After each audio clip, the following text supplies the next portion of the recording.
Hey everybody, welcome back to my channel. I'm so glad you're here today. I am hopping on to film a second Fiber Friday video. The one you'll be seeing this Friday will be this, which I dyed. This is red Angora for a project that I'm working on. So this was dyed in the crock pot, which you'll get to see that whole video. And this will be for next week's Fiber Friday, which hopefully will include a wrap-up of both of these being dyed and spun.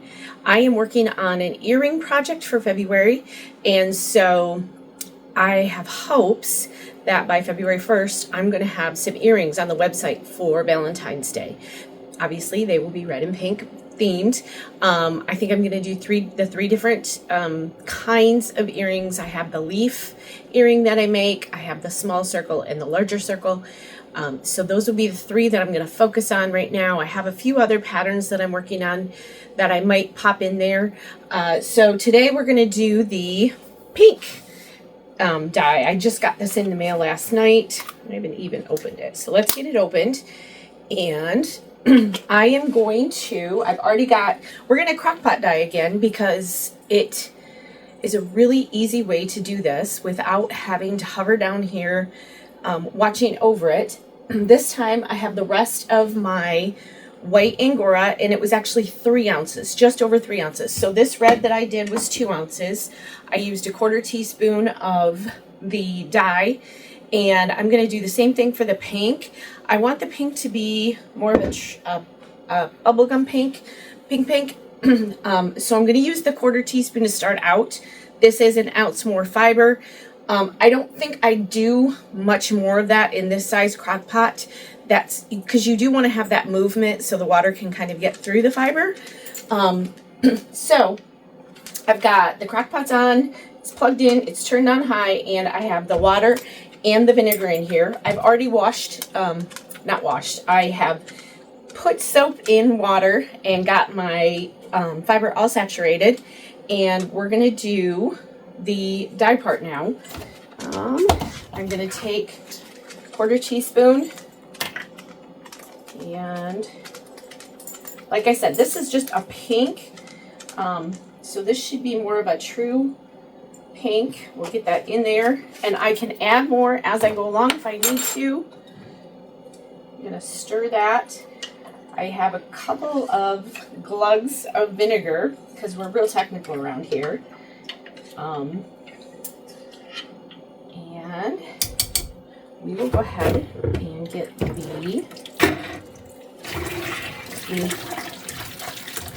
kind of get some of this water out of here. And we'll get that in there. Make sure everything is down. I did have a couple spots on the red that show you, just a few. I think once I card it, it's going to be fine, but there are a couple spots that are still, there's white in there. I don't know if you could see that, and I do have my camera flipped, so I'm actually using all the camera on my phone this time, so we'll see how that works. So I'm not able to see what I'm doing in here, which might be a good thing. So I did have a couple white spots on this. I'm going to make sure that I pay better attention, but I think once I card all this together, you're not going to see any of that. So this is going to be the perfect pink color, and this fiber was a little bit dirty. It's got some, I have a feeling, so I have one white French Angora who is out in the colony. She's outside all the time, and she does get a bit dirty every now and then. And so I think probably some of these pieces of what they are little pieces of stick. And so I know that they probably have come from her fiber, but they're really easy to pick out. They're just little twigs and things like that. So I am going to pause this, and I'm going to bring you over to show you what the color looks like right now, and then we'll come back. This will be kind of a process because I want to be able to card both these on this video and start spinning both of them on the video. So we'll have all of that into one video for the end of this. So let me pause you real quick. Okay, so that, let me get out of the shadows here. There we go. That is the color that this is going to be, and that is exactly the color that I wanted. I wanted a bubblegum pink color, and I think that's going to be perfect. We're going to let this sit for a few hours, keep an eye on it, and just watch to see how the, let me show you, once the water gets all clear is when you know that it's been saturated. So right now it still has the pink in it. So I will come down every now and then and do a little poking and separating just to make sure that everything's saturated in here. And then we will go from there.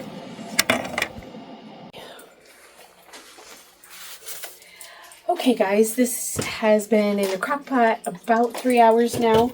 So I am going to, I have checked it. I did end up throwing a little bit more vinegar into it, but that was it. So I am going to pull it out. The water is pretty much all cleared out. So let's see if I can do this without spilling it. I might end up just dumping it, but that's the pink that I'm getting, which is exactly what I wanted. Let me, oops. I don't have any hot pads down here, but I'll just, whoop, I don't want to spill that though. We're just going to grab this. I can get underneath, and there we go. Pour it in, and then I'm just going to dump it and show you the color. That's exactly the pink I wanted. So I'm going to get this rinsed, washed just like I did the red, and I'm going to let it dry the next day or two here. And so the end of this video will come back here in a couple days, and I will card and start spinning both of these colors and show you what it ends up looking like on the yarn. So stay tuned.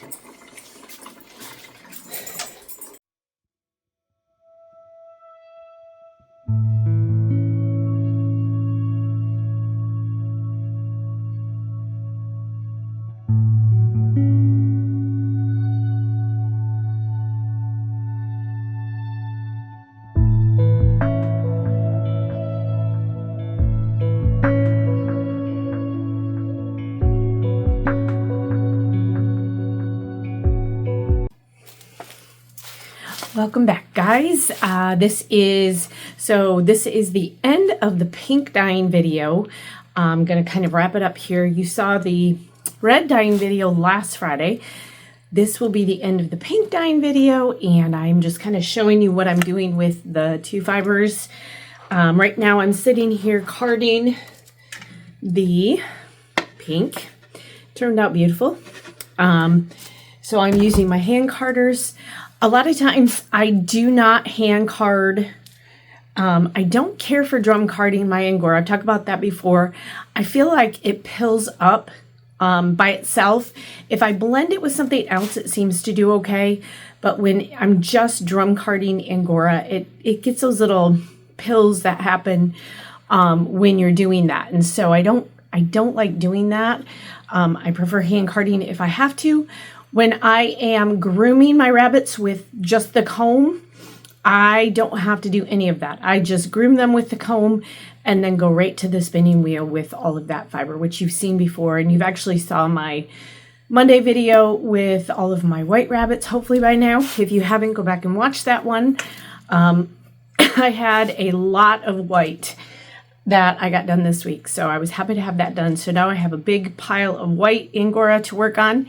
And I am finally feeling a little bit better. So hopefully I just have a tail end of a cough going on, but I am feeling much better. It is cold though. It was supposed to warm up today, and I think it's like 12 or 13 degrees out. So that is warm. Shocking. But I wanted to show you, I am just sitting here running the pink through. I've already finished the red.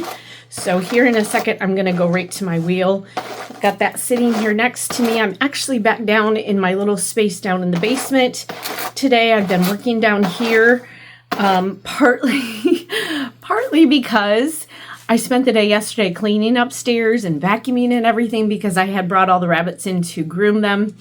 And I usually groom outside. It's just too cold to do that right now. And so I had cleaned all upstairs and vacuumed and everything, and I haven't made it down here yet. So I'm like, I'm gonna go do my video in the basement so that I don't get my space all dirty again. So this is purely a selfish reason for being down here, but this area works pretty nice. This is what I had originally intended this space for, was filming videos. So I am just flipping back and forth. I usually do this about 3 times once I get the fiber on. These are my Paradise Fiber Carders. And this, I'm trying to remember if these are the 90 pins per inch. I think these are the ones that are technically for Angora yarns. My original ones that I've had for years and years and years, I purchased without knowing what I was doing. I purchased them a long time ago. And they're a little bit less, they're not as close together, not as many pins per square inch. So I think that's how it's I think it's PSI. So I'm gonna just roll this down and I'm trying to do this one-handed. Typically I'd put this between my legs and do it two-handed, but for this sake, I'm just rolling it down, and I don't need it to be a perfect roll egg. There it is. And let me grab my red and what I've done of the pink so far. Those are my February colors, which I'm very excited about. These are going to be some earrings coming to the shop. So I hope to have them on the shop, and I will probably do an email, and I'll probably do a video once I get the earrings uploaded. I have to do pictures and all of that, and I have to make the earrings in the yarn yet. So that's what I'm working on right now. I'm going to pull you down just a little bit. I have my polywog. This is the polywog, and I'm going to work on the red row. So I'll just kind of show you here. These are my red Rolegs, and I had done the giveaway for the red yarn. This is actually blue that I'm still working on. This is blue earring yarn. So I'm just gonna, I still have a bunch of this to work on too, but right now we're gonna focus on the red because I have some very full bobbins. So let's see, get this going. And I need to get my uptake just a little bit better. I have not used her in quite a few weeks. So she has not been used. Oops, that's just a little too much. So I am going to sit here this afternoon and get the red finished, and probably start on the earrings. I am going to do, actually, let me take my slippers off. I don't have a rug underneath here, and so the back of my heels are slipping. I'm going to do 1 bobbin spinning with these, which means I'm going to put all of this red onto this bobbin here, and then I'm going to put it into I'll take it off the bobbin, put it into a center pull ball with my ball winder, and then I will spin it from that ball onto itself. So I could do a video on that. I have other videos where I show you how I do that.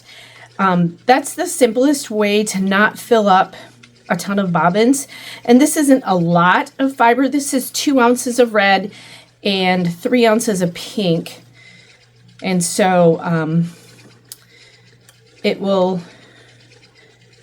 pink I might have to use the 2 bobbins. We'll see how much I can get to fit. But the red should go on here pretty easily. So I'm going to do that and then start working on the red earrings and keep chugging along on this pink here. I've actually made this pink color before and have sold out of all of those earrings. I haven't had any of the pink in stock in, goodness, maybe a year or so. I kind of go through trying different color trends. I have a plan this year. I always have a plan. It doesn't always get executed, but I do have a plan. I am hoping to do a couple new colors each month. I have some color ideas for March and April so far. So I'm going to kind of do some spring colors coming up. Obviously, these are going to be Valentine's Day colors for February. That is a little, let me show you this real quick. This is a little second cut. So when you have short little pieces that get caught up, that's what happens. You can just pull them out of the yarn. So this will be the February earrings. I think for March, I am not positive yet, but I think I'm going to do a Kelly green, which is one of my favorite colors. And I'm going to try to do a yellow. Now, I love the color yellow, but to me, yellow is a really difficult color to get right. One of our old houses, our old farmhouse where the kids grew up, we had a sun porch, and I wanted to paint it a bright, sunny, not bright, but a sunshine yellow. And the first yellow that I got on the walls was so awful. It was like a school bus yellow, and it was just horrible. And I had to repaint over it. I did finally get my yellow that I wanted, but yellow is a really difficult color to get right. And so I'm not quite sure. I have a couple different options with my acid dyes for the yellow. I am going to try to do a springy yellow, like a real, I don't know, not an overly bright yellow, but a spring flower yellow. So I am hoping I can achieve that color, and we'll see what happens with that. But so those are my two color plans for March, are a green and possibly a yellow. So I'm just going to keep working on this, fill up this bobbin, and like I said, I'm going to put it into a ball and get this going. So this will be what I'm working on the next couple weeks here. I should, once I get the yarn done, it shouldn't take me long to get the yarn finished and then the earrings started, and I should have at least a few up on the website, and they'll be ready to go February 1st is what I'm hoping for. So I hope you guys enjoyed this video. I hope you guys have a great weekend, and I hope you get to create something today. Stay warm. Bye.